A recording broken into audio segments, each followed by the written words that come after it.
বাংলা চলচ্চিত্রের রাজপুত্র সালমান শাহের রহস্যময় মৃত্যু আজও এক অমীমাংসিত ধোঁয়াশা। কিন্তু আপনি কি জানেন, এই মৃত্যুর নেপথ্যে বারবার উচ্চারিত হয়েছিল এমন এক রহস্যময় মানুষের নাম, যাকে রাষ্ট্র বা আইন কখনো স্পর্শই করতে পারেনি? কে এই আজিজ মোহাম্মদ ভাই, যার অসীম ক্ষমতার দাপটে তৎকালীন রাষ্ট্রপতি এরশাদ তাকে গ্রেপ্তার করেও আটকে রাখতে পারেনি, এবং বনানীর ট্রাম্পস ক্লাবের চিত্রনায়ক সোহেল চৌধুরী হত্যাকাণ্ডের পেছনেও যার নাম জড়িয়ে রয়েছে?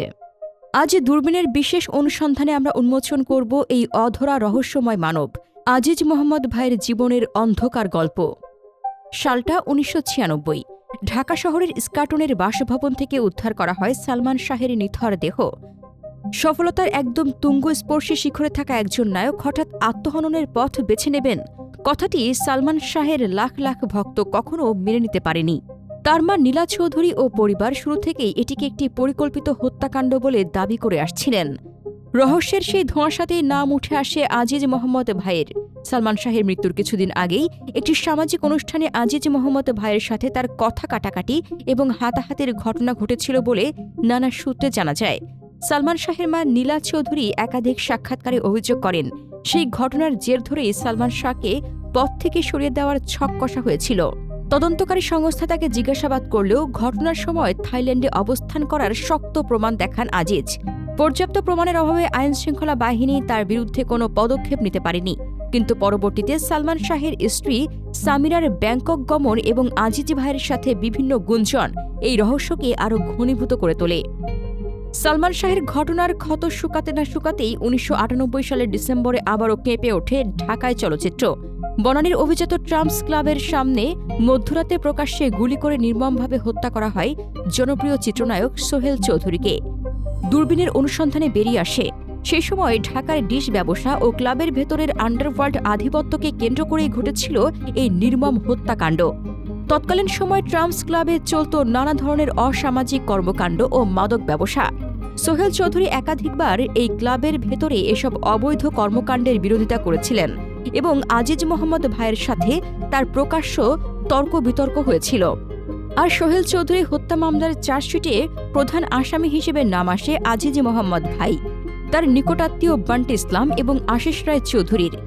তবে অবিশ্বাস্য হলেও সত্যি, অদৃশ্য এক ক্ষমতার শক্তিতে এই হত্যাকাণ্ডের বিচার কাজ থমকে থাকে টানা ২৫ বছর। উচ্চ আদালতের স্থগিতাদেশ আর নথিপত্র গায়েব হওয়ার মতো রহস্যময় আইনি জটিলতায় বছরের পর বছর পার হয়ে যায়। অবশেষে ২০২৪ সালে আদালত এই হত্যা মামলায় আজিজ মোহাম্মদ ভাইকে যাবজ্জীবন কারাদণ্ডে দণ্ডিত করে। কিন্তু তৎকালীন সময়ে কিভাবে এত প্রভাবশালী হয়ে উঠেছিলেন এই ব্যক্তি? অনেকেই মনে করেন তার নামের শেষের ভাই শব্দটি বোধহয় আন্ডারওয়ার্ল্ডের কোনো গ্যাংস্টার উপাধি। তবে আসল সত্যটি হল ১৯৪৭ সালে দেশভাগের পর তাদের পরিবার ভারত থেকে বাংলাদেশে আসে। তারা ছিলেন ইসমাইলি শিয়া সম্প্রদায়ের অন্তর্ভুক্ত। তাদের পারিবারিক পদবিতে ভাহাই শব্দটি ব্যবহৃত হতো, যা পরবর্তীতে স্থানীয় উচ্চারণে ভাই হিসেবে রূপান্তরিত হয়। ১৯৬২ সালে পুনরায় ঢাকার আরমানিটোলায় জন্ম নেওয়া আজিজ পারিবারিক সূত্রেই পান অঢেল সম্পত্তি ও ব্যবসার চাবিকাঠি। Olympic biscuit, Olympic ball peen, Olympic battery থেকে শুরু করে এমবি ফার্মাসিউটিক্যালস এবং এমবি ফিল্মসের মতো বড় বড় শিল্প প্রতিষ্ঠানের মালিক ছিলেন তারা। ৮০ দশকের শেষ দিকে তিনি ঢাকায় চলচ্চিত্রের প্রযোজক হিসেবে আত্মপ্রকাশ করেন।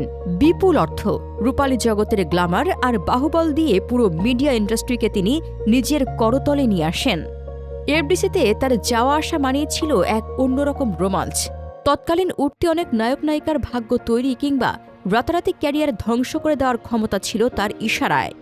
রূপালী জগতের জাঁকজমকপূর্ণ জীবনকে ঢাল হিসেবে ব্যবহার করে তিনি আড়ালে নিজের আন্ডারওয়ার্ল্ড নেটওয়ার্ক মজবুত করতে থাকেন। তার এই প্রভাব কতটা শক্তিশালী ছিল তা স্পষ্ট হয় রাজনৈতিক এক ঘটনায়। তৎকালীন সামরিক শাসন চলাকালে রাষ্ট্রপতি হুসেন মোহাম্মদ এরশাদের নির্দেশে আজিজ মোহাম্মদ ভাইকে গ্রেপ্তার করা হয়েছিল।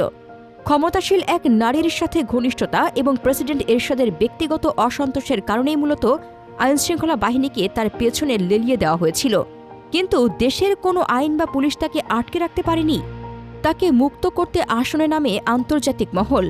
ইসমাইলি শিয়া সম্প্রদায়ের প্রধান ধর্মীয় গুরু প্রিন্স করিম আগা খান নিজে সরাসরি রাষ্ট্রপতি এরশাদের সাথে যোগাযোগ করে আজিজ ভাইয়ের মুক্তির সুপারিশ করেন। আন্তর্জাতিক কূটনৈতিক চাপ ও কোটি কোটি টাকার প্রভাবের মুখে স্বৈরশাসক এরশাদও আজিজ মোহাম্মদ ভাইকে নিঃশর্ত মুক্তি দিতে বাধ্য হন। হত্যাকাণ্ড আর রাজনীতির পাশাপাশি আন্তর্জাতিক মাদক চোরাচালানের সাথেও বারবার তার নাম জড়িয়েছে। ঢাকায় উচ্চবিত্ত সমাজে cocktail party, night club culture আর বিলাসী জীবনযাত্রার আড়ালে তিনি গড়ে তুলেছিলেন মাদকের সিন্ডিকেট। 2007 সালে গুলশানে তার বাসভবন ও কারখানায় অভিযান চালিয়ে বিপুল পরিমাণ মদ, বিদেশি সিগারেট ও ইয়াবার কাঁচামাল উদ্ধার করে আইনশৃঙ্খলা বাহিনী।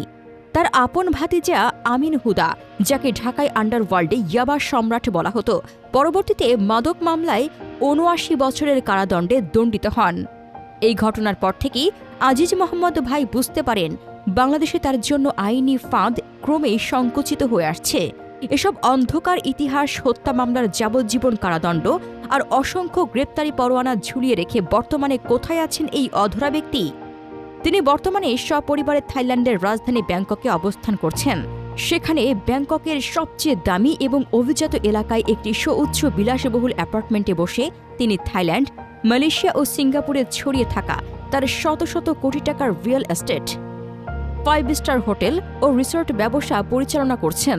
প্রায়শই থাইল্যান্ডের বিভিন্ন নাইট ক্লাব, ব্যক্তিগত ইয়ার্ড পার্টিতে তাকে বেশ প্রফুল্ল মেজাজে দেখা যায়, যার ছবি গণমাধ্যমে ঘুরে বেড়ায়। অন্যদিকে বাংলাদেশে থাকা তার কারখানা, সম্পত্তি ও আইনি দিকগুলো কৌশলে দেখাশোনা করছেন তার স্ত্রী নওরিন মোহাম্মদ ভাই। থাইল্যান্ডের সাথে বাংলাদেশের সরাসরি বন্দি বিনিময় চুক্তির অভাব এবং জটিল আন্তর্জাতিক আইনি প্রক্রিয়ার সুযোগ নিয়ে এই ধনকুবের অপরাধের সমস্ত শাস্তি এড়িয়ে আরামে জীবন কাটাচ্ছেন। গ্ল্যামার জগতের আড়াল থেকে অপরাধের পাতালপুরী আজিজ মোহাম্মদ ভাই আজও বাংলাদেশের ইতিহাসে এক অধরা রহস্যের নাম।